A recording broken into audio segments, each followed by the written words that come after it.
Les habíamos prometido y aquí estamos. Estuvimos hablando hace muy poquitos días de las relaciones sociales en niños con TEA. Hablamos de las relaciones laborales, hablamos de los amigos, hablamos de cómo diferenciar y de cómo en el centro Gatea esos círculos orientan a las personas con TEA a contar o no contar más allá de lo que debemos en cada círculo. Y les prometimos hablar de la adolescencia, de esa época que todos hemos pasado con no poco sufrimiento para nuestros padres. ¿Cómo es la adolescencia, sobre todo en este momento en el que las redes sociales nos atacan y nos controlan? Marta Rodríguez, gerente del Centro Gatea. Muy buenas tardes, Marta. Hola, muy buenas tardes, Maite. Muy buenas tardes a todos.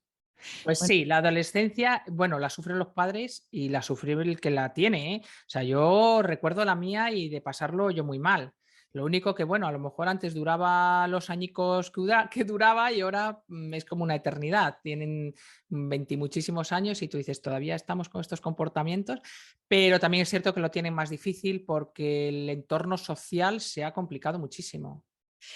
vamos a centrar un poquito. La adolescencia, como dice Marta, antes duraba poco porque no nos dejaban más tiempo, había que espabilar ya y había que dejar las tonterías y el ser lento y el ser torpe. Y espabilamos rápidamente. ¿En qué etapa de la vida, en qué edades podemos decir que estamos en la adolescencia? Pues yo creo que, bueno, nuestro neuropediatra nos lo explicará el día que le toque, ¿no? Pero yo creo que a partir de los 9, 10 años, 11 empieza la preadolescencia, donde ocurre en el cerebro humano, que nos lo explique Alfonso Amado muchísimo mejor. A los 18 meses hay una revolución neuronal y en la adolescencia vuelve a haber otra revolución neuronal. Es como que el cerebro dice a los 18 meses, ya no soy un bebé de llorar cuando tengo que limpiarme el pañal o cuando tengo hambre o cuando tengo una necesidad primaria, lloro y me atienden, eso ya se termina y empiezas a ser un bebé de año y medio, 2 años y tal, entonces necesito otro tipo de cerebro y la naturaleza lo sabe.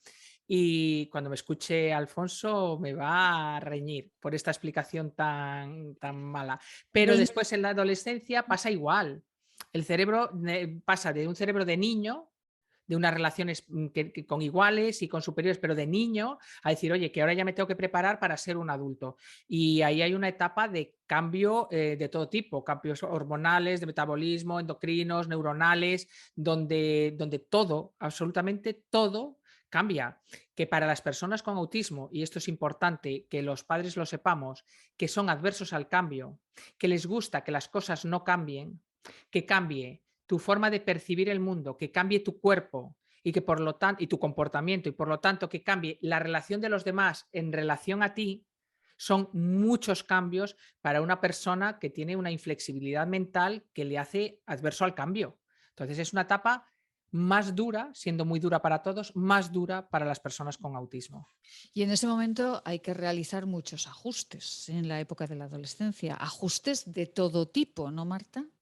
Pues mira, yo diría que hay otra gran dificultad en la adolescencia y es que lo social, en los presuntos normotípicos, lo social es la prioridad. Yo no sé si ha pasado a vuestros hijos normotípicos que iban académicamente fenomenal, pero empieza la preadolescencia y la adolescencia y ahora la prioridad son sus amigos.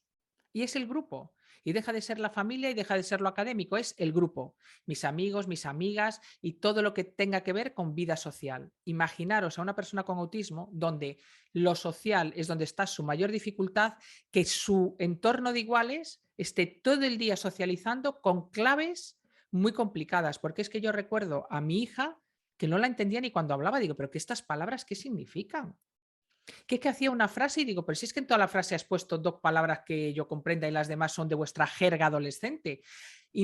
Nosotras teníamos nuestra propia jerga a nuestra edad y cada promoción, cada generación inventa una jerga para que los adultos no entendamos sus formas de relacionarse. Pues eso, para una persona con autismo es una dificultad añadida. Me cambia el cuerpo, mi percepción de la realidad y además mis iguales ya no están a lo que estaban, a un juego mucho más sencillo, con unas normas mucho más sencillas. Ahora todo es relacionarse, interpretar dobles sentidos, quedar o no quedar, enfados porque quedo, porque si tú eres mi amigo, no eres mi amiga, me eres mi... Entonces, para ellos se vuelve el mundo muy errático, muy confuso, muy complicado.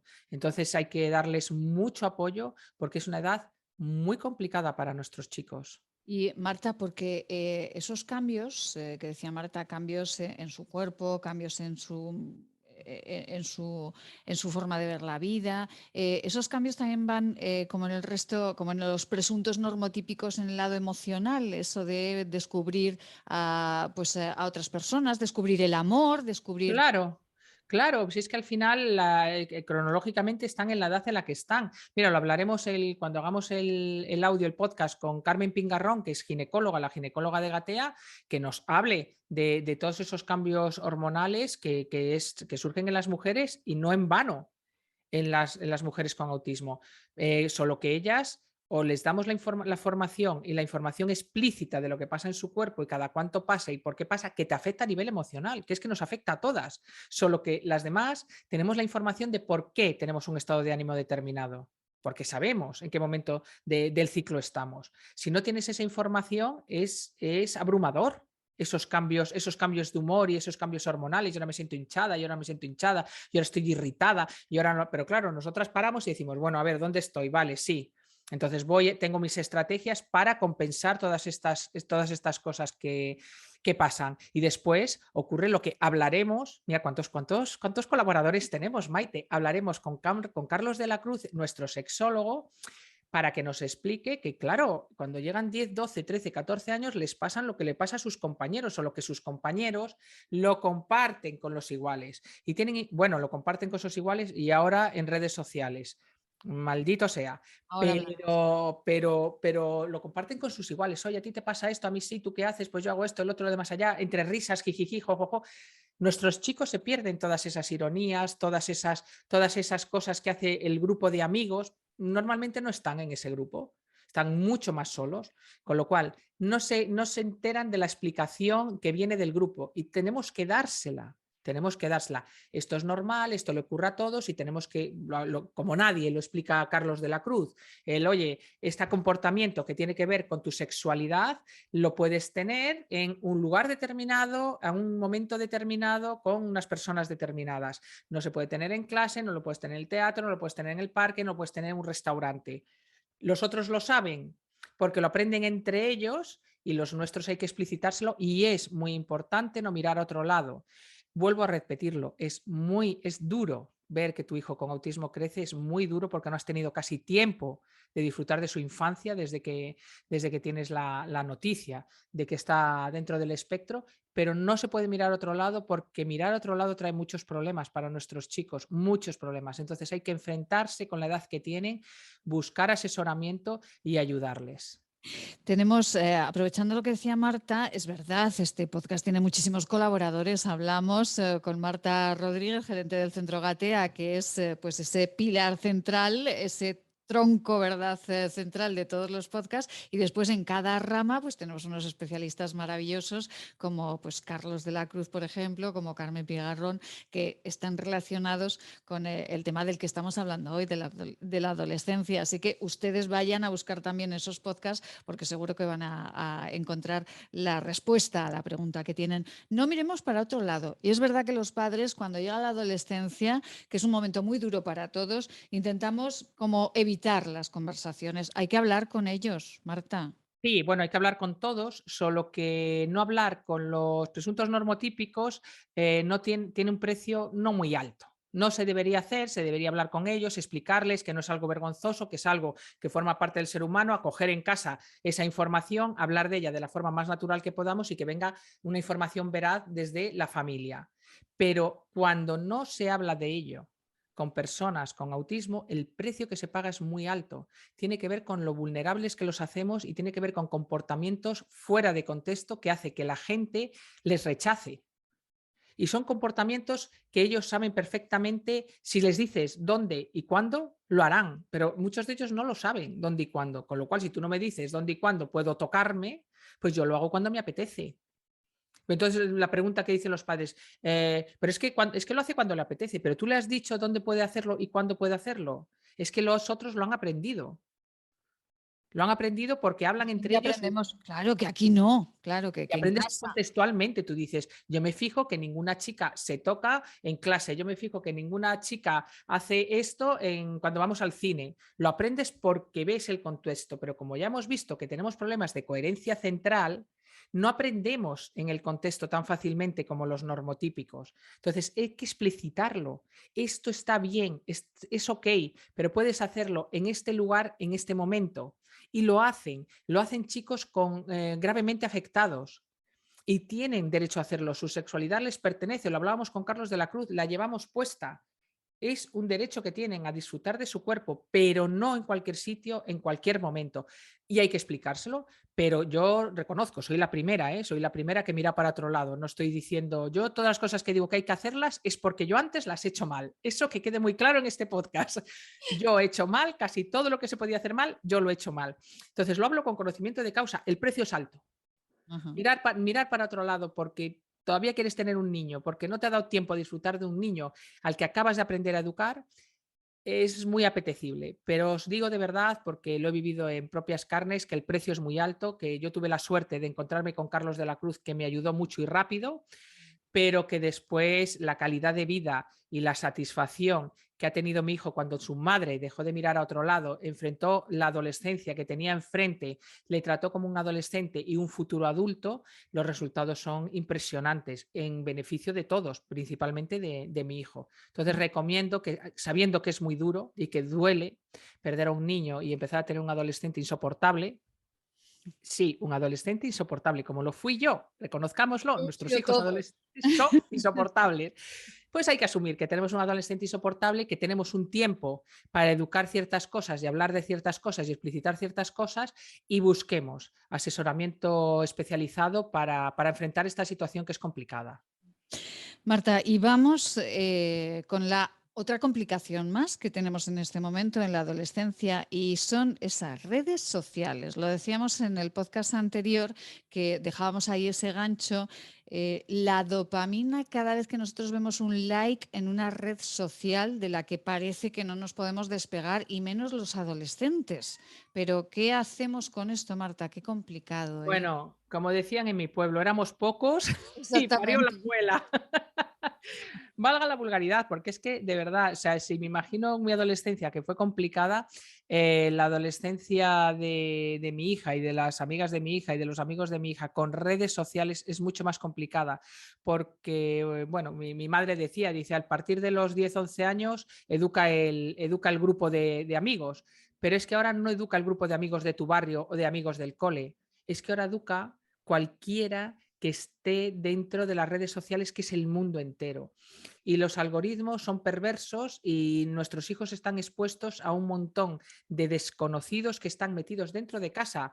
Porque es que antes era, tienes que llegar a casa a las 11, no, no quiero llegar a casa a las 11, ahora es, sal a la calle, por favor, que te Sí. tiene que dar el aire, vete a dar un paseo, por favor, que te tiene que dar el aire, porque están conectados con cientos de personas desconocidas metidos en su habitación, es decir, metidos en tu casa. Esto yo creo que hay que dar formación absolutamente a todos los adolescentes, pero si esos adolescentes tienen autismo y tienen la capacidad y la inquietud tecnológica, o sea, digital, hay que darles información sobre que lo que está al otro lado tiene intenciones no siempre buenas y bueno, y efectivamente lo que tú decías, las redes sociales se han creado para generar adictos a las redes sociales y meternos información que les interesa para crear cuanto menos pensamiento crítico, mejor. O sea, Vamos a si, con las dos cosas, Marta, porque decíamos, y además lo decíamos en el podcast anterior también, que son las personas con autismo no pueden diferenciar el sarcasmo, la ironía, una serie de cuestiones que los presuntos normotípicos, me gusta mucho este concepto, pues a veces entendemos, otras veces no, pero no entienden que una persona que está en una página de Facebook esté mintiendo. Para ellos eso es verdad. Es tu sí, amiga de imagínate. Cádiz, como decía Marta. Sí, imagínate, porque esa persona ha dicho que es tu amiga y que le interesa mucho tu vida y lo que tú estás contando. Y solo por ese interés que pone la otra persona, ellos interesen que es un interés lícito y que es verdadero. Con lo cual, bueno, se vienen diciendo que es que tienen, ¿cuántos amigos tienes? Pues 150 o 200, pero por el amor de Dios. O sea, es totalmente, es irreal. Y después el sufrimiento que genera cuando, claro, esa persona no tiene un comportamiento de amigo, concepto de amigo de vida real. Entonces, y también ocurre que, y le ha ocurrido, y en pandemia ha ocurrido a personas con autismo que la vida social de verdad, la de cuerpo a cuerpo, la de tener una cara delante, es muy dura para ellos y se acaban agotando. Algunos dicen que es agotador estar media hora con nosotros, una hora con nosotros. Se agotan porque están utilizando todas las herramientas, no de una forma instintiva. Yo me relaciono contigo, me relaciono a una persona instintiva, pero ellos tienen que estar diciendo, mírala a los ojos, ahora háblale, ahora espera tu turno, ahora por lo menos haz que escuchas, ahora tienes que estar pendiente de si tengo que poder seguir hablando de lo que a mí me interesa o tengo que cambiar de conversación. Yo ahora estoy pensando si Maite, pero todo a nivel cognitivo tiene que ser agotador y ellos refieren que es agotador. Tú imagínate que te metes en tu habitación, esa carga social de los cuerpos y de las relaciones sociales cruzadas y del mundo social clásico se va, te metes en un ordenador donde el control lo tienes tú, donde yo contacto contigo, Maite, por internet, hago streaming y ahora cuelgo y no pasa nada, te dejo colgada en un WhatsApp y no pasa nada, me relaciono contigo en Facebook y no pasa nada, pero sí ocurre que si tú me dices, cuélgame cosas o cuélgame fotos y yo te doy like. Claro, ¿quién no quiere gustar? Todos queremos gustar, pero ellos más, porque lo tienen más complicado en la vida real. Cuelgan lo que sea para conseguir likes. Porque además esos likes, si lo metemos aquí, Marta, esos likes generan dopamina. Claro, sí, sí, sí, de hecho lo estudiaron así. No me acuerdo cómo se llama el segundo fundador de Facebook, pero lo dijo en un congreso de psicología en Filadelfia, que esa fue la idea. Sabiendo las debilidades humanas en relación al reconocimiento social, generaron los likes para que la gente con esas pequeñas descargas de dopamina se quedara enganchada a la red. Y de hecho, lo hemos hecho todos.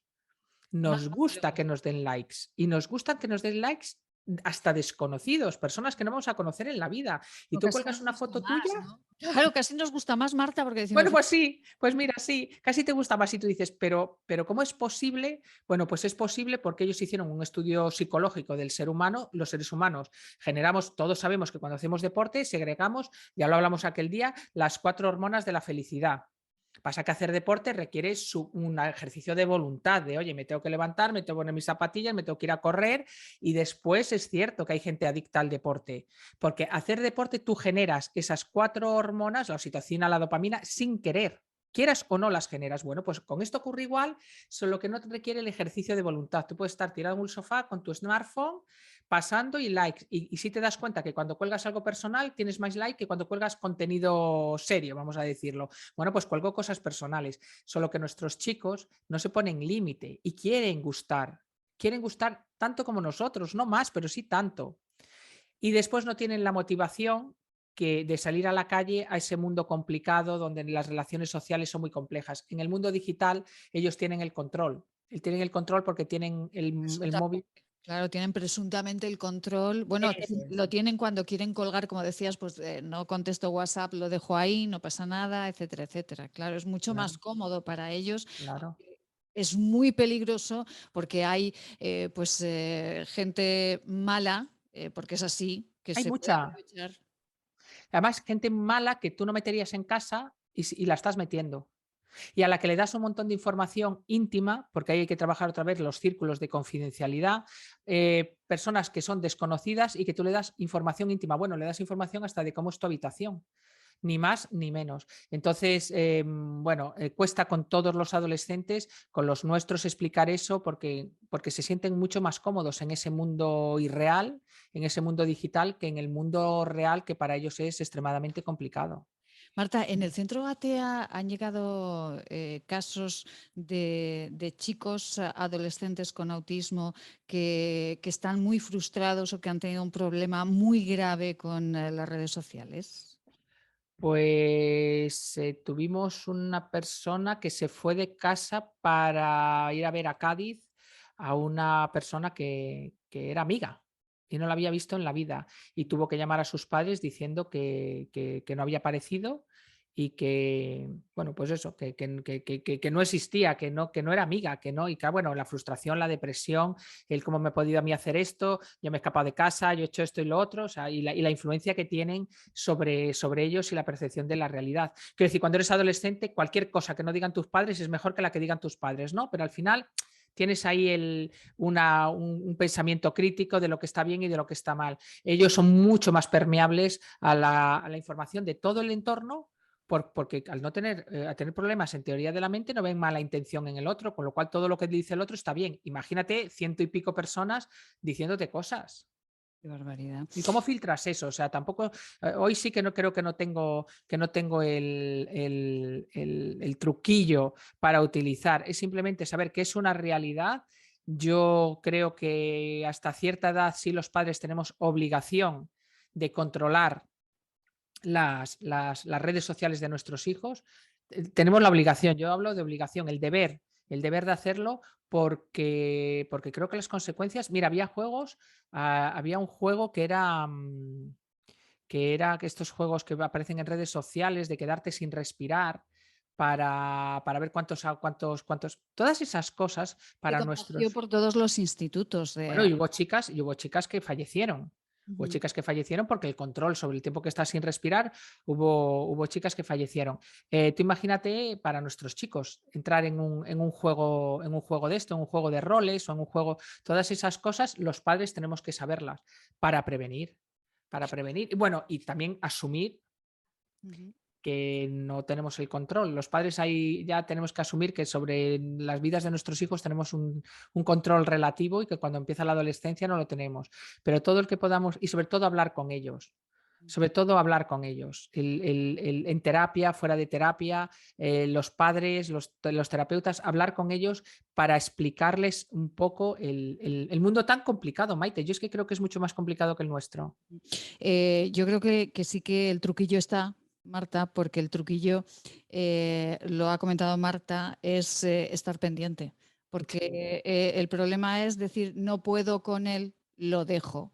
No, la solución está en le guste o no le guste, porque soy tu padre, porque soy tu madre y ya está. Al Sí, final es la solución.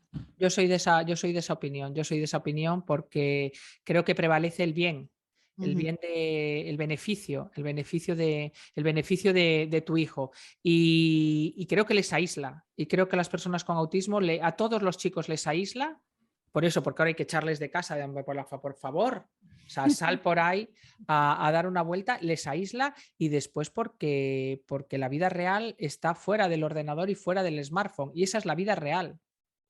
Y la vida real es otro detalle que apuntaba extraordinariamente bien Marta Rodríguez, gerente del Centro Gatea, es el pensamiento crítico, porque nosotros estamos ahí en las redes sociales. Tenemos amigos que no son amigos, tenemos muchos y realmente no hay ninguno o No muy hay poco. tantos. Exactamente. Y después la información que nos va llegando por esos algoritmos, por esa magia, ¿verdad?, de las redes sociales, es solamente lo que nos interesa.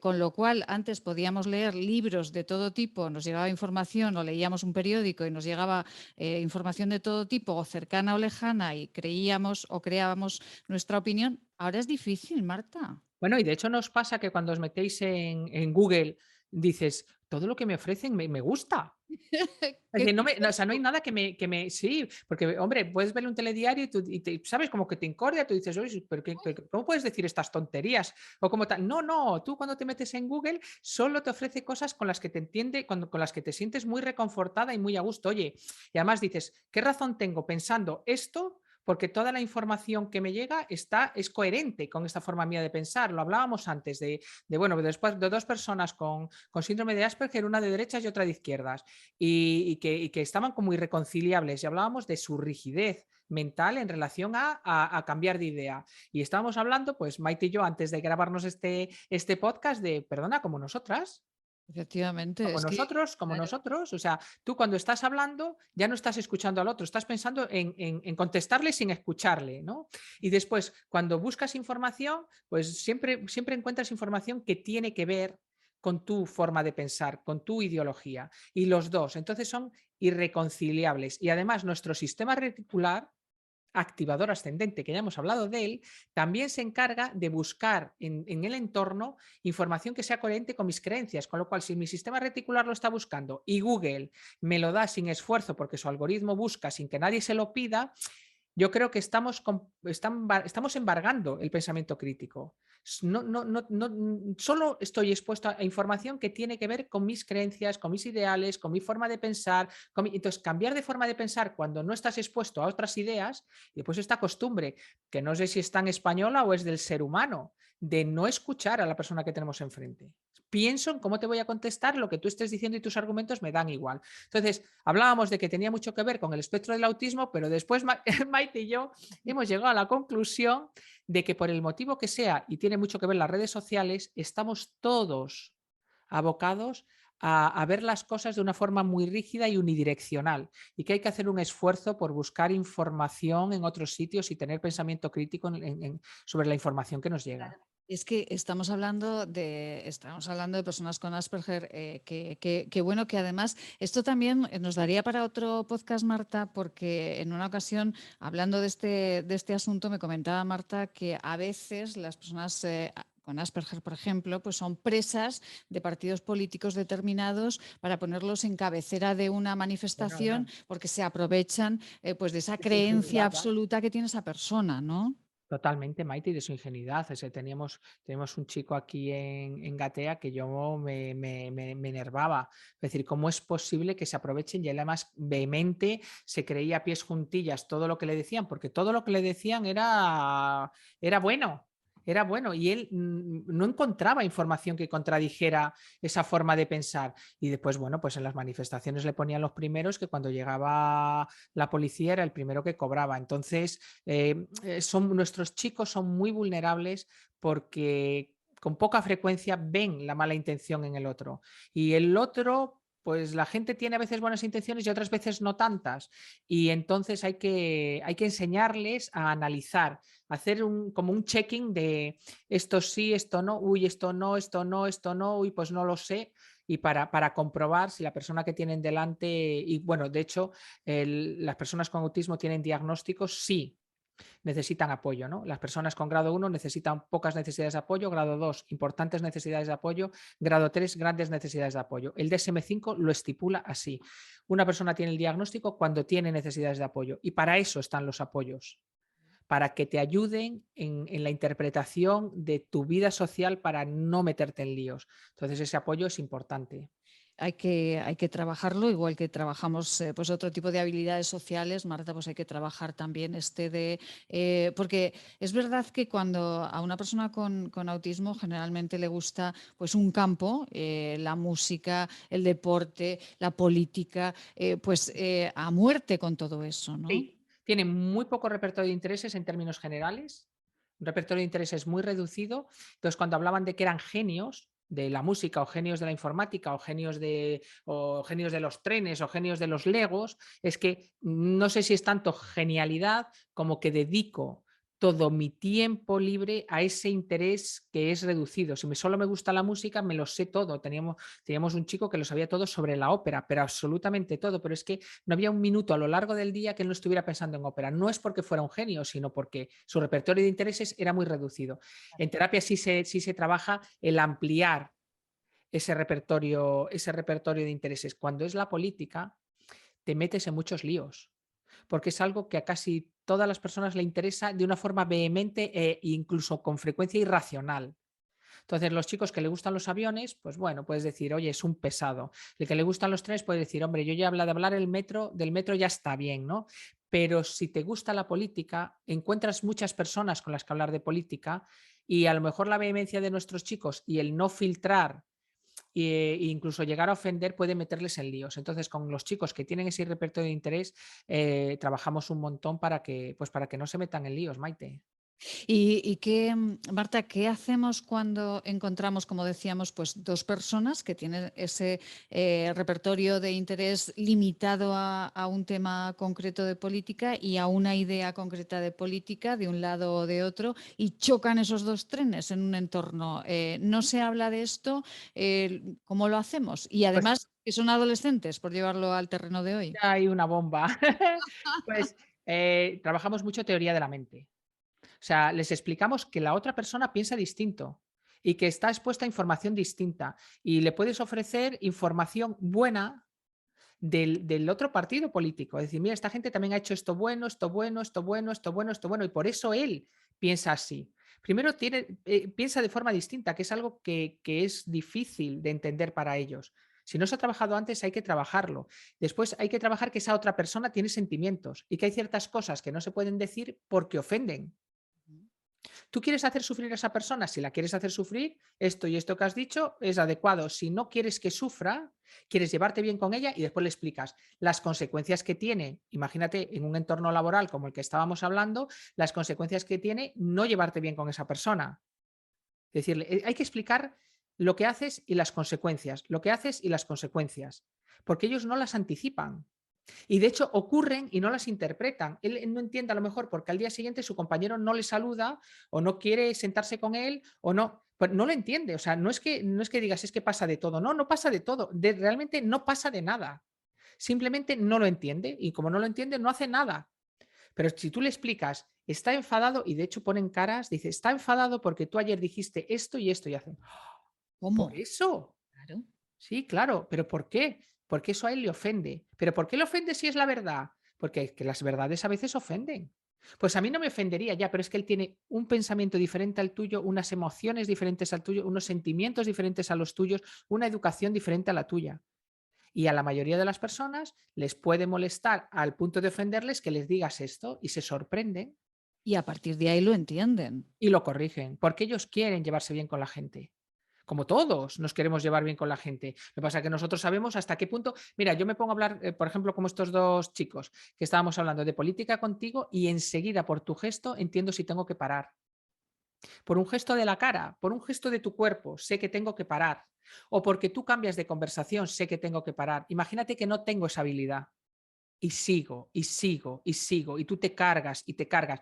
Si las dos estamos dentro del espectro, la que se monta es muy morrocotuda si no hay alguien en medio. Bueno, puede haber Claro. ahí Dos trenes, lo que tú dices, un tren que viene a una velocidad, el otro que viene a otra y se choca. Entonces, ahí tiene que haber un apoyo, una persona que intermedie y después yo creo que sí que tiene que haber terapia individual donde se le explique a los dos lo que está pensando el otro, cómo interpreta el otro, lo que le ofende y lo que le agrada. Porque yo creo que en términos generales sí se quieren llevar bien con todo el mundo, como los demás. efectivamente, pues a quien no le gusta gustar, ¿no? Y volveríamos Claro. al principio. Dices que están a su bola, es que les gusta estar solos. No, no, no, no, no. Se enteran mucho más que tú de todo lo que pasa. Lo interpretan mal porque su cerebro funciona de otra manera, pero les gusta gustar, quieren estar con la gente y tienen, puede que no tengas habilidades sociales o herramientas sociales, pero sí son sociables. El que es sociable es muy sociable. Yo siempre lo he dicho concretamente con mi hijo. Mi hijo es muy sociable, no tiene habilidad social, tiene dificultades en la comunicación social, pero le encanta estar con gente y le encantan los cumpleaños y le encantan los saraos. Es como a mí, que me encanta la escalada, pero soy muy torpe y nunca subiré al Everest. No lo haré, no lo haré, Pero, pero, pero ¿eh? puedes intentarlo. Pero lo intento, claro, pero lo intento, no lo consigo. Hay otras personas que sí tienen la habilidad y lo consiguen casi con, dices, ¿cómo lo podrá hacer? Pero si yo ya me he mareado a los 10 minutos, ¿no? Sí quieren. Yo creo que ese mito hay que decir, sí quieren. No pases de ellos. No pases de ellos ni en el colegio, ni en el entorno laboral, no pases de ellos. Sí quieren. Quieren y hay que facilitarles el acceso a la vida social. Marta, la rigidez de pensamiento que las redes sociales nos imponen, vamos a terminar con esto, aunque la adolescencia daría, bueno, para Para muchísimos, para libros. miles de podcast. Hablaremos otro día más sobre adolescencia, sobre padres, sobre otro tipo de entornos, pero vamos a recordar a los padres que hablen con sus hijos, que estén pendientes de las redes sociales, porque además esas redes sociales les están encaminando hacia una serie de gustos, de pensamientos que a lo mejor no son los más adecuados. Es que imagínate que al tener autismo tienes ya una rigidez mental. es como refomentar. O sea, si tienes el pensamiento flexible, si eres una persona presuntamente normotípica, pues te vuelves rígido, porque la información que te llega siempre es la misma y tú ya no, ya solo ves eso. Pero si ya tu pensamiento es rígido y se potencia a la N con información siempre alineada con tu pensamiento rígido, o sea, yo me imagino, no, bueno, no lo he comprobado, pues para comprobarlo, a una persona con autismo que le guste la ópera, que empieza a hacer búsquedas en la ópera y todo, absolutamente todo lo que le llegue en su ordenador tiene que ver con la ópera. No tiene acceso a otra cosa que pudiera ser de su interés, porque solo le va a llegar cosas en relación a la ópera. O sea, imaginaros la trascendencia que tiene. Y ya si no sales a la calle y no vas a terapia, es que su mundo se reduce a un interés único. Con lo Entonces, cual te cierras absolutamente la vida, es es que que es solo. es trascendental, es que es muy importante. Entonces yo creo que ahí los padres sí que tenemos que intervenir porque es importante ampliar el repertorio de intereses, es importante tener pensamiento crítico y es importante abrir la mente a otras formas de pensar. Efectivamente. Y muy importante, como siempre decimos, para personas con TEA, para familias de niños con TEA y para todos, porque esto del pensamiento crítico, qué buena falta le hace a esta sociedad.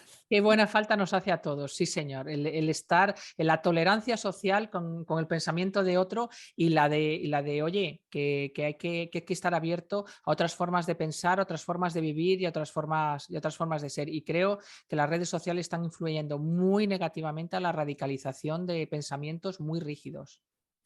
Las redes sociales tienen algo también bueno, positivo, si uno lo busca, y es este podcast, por ejemplo, el del Y centro. muchas cosas más, Y y muchas muchas cosas cosas más.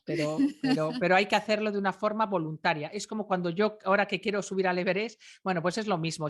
Con voluntad voy a buscar, si me gusta la ópera, voy a buscar sobre meditación, o voy a buscar sobre historia del arte, o voy a buscar sobre trenes, pero tenemos que hacerlo desde la voluntad de buscar información diferente y se puede hacer y hay que enseñar a nuestros chicos a que lo hagan. Pues con la Universidad Francisco de Vitoria, que también pueden buscar información de la universidad, y con el Centro Gatea, nosotros charlamos sobre autismo y mucho más, sobre la vida, que es lo más importante. Marta Rodríguez, gerente del Centro Gatea, muchas gracias. Hasta la próxima. Muchísimas gracias a todos, a ser felices. Un beso grande.